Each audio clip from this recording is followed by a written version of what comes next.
राजस्थान की रेतीली धरती में कई राज दफन हैं। ये राज ऐसे हैं जिन्हें जानकर बड़े बड़े सूरमाओं के पसीने छूट जाते हैं।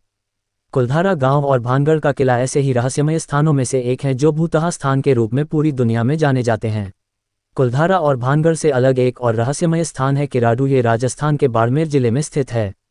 केराडू अपने मंदिरों की शिल्पकला के लिए विख्यात है। यहाँ के मंदिरों का निर्माण 11वीं शताब्दी में हुआ था। केराडू को राजस्थान का खजुराहो भी कहा जाता है, लेकिन केराडू को खजुराहो जैसी ख्याति नहीं मिल पाई क्योंकि यह जगह पिछले 900 सालों से वीरान है। आज भी यहाँ पर दिन में कुछ चहल पहल रहती है, पर शाम होते ही यह जगह वीरान हो जाती है। सूर्यास्त के बाद यहाँ कोई भी नहीं रुकता है।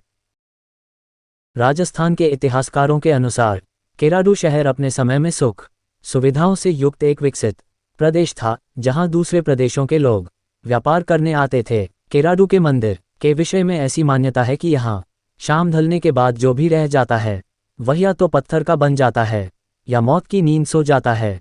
आखिर ऐसा क्यों होता है, इसकी कोई पुख्ता जानकारी तो इतिहास में उपलब्ध नहीं है, पर इसको लेकर एक कथा प्रचलित है जो इस प्रकार है। कहते हैं इस शहर को एक साधु का श्राप लगा हुआ है। करीब 900 साल पहले परमार राजवंश यहाँ राज करता था। उन दिनों इस शहर में एक ज्ञानी साधु भी रहने आए थे। इस मान्यता के पीछे एक अजब दास्तान है, जिसकी गवाह एक औरत की पत्थर की मूर्ति है जो केराडू से कुछ दूर सिहनी गांव में स्थित है। वर्षों पहले केराडू में एक तपस्वी पधारे। इनके साथ शिष्यों की एक टोली थी। तपस्वी एक दिन शिष्यों को गांव में छोड़कर देशाटन के लिए चले गए। इस बीच शिष्यों का स्वास्थ्य खराब हो गया। गांव वालों ने इनकी कोई मदद नहीं की। तपस्वी जब वापस केराडू लौटे और अपने शिष्यों की दुर्दशा देखी तो गांव वालों को श्राप दे दिया कि जहां के लोगों के हृदय पाषाण के हैं वह इंसान बने रहने योग्य नहीं है, इसलिए सब पत्थर के हो जाएं। एक कुम्हारिन थी जिसने शिष्यों की सहायता की थी।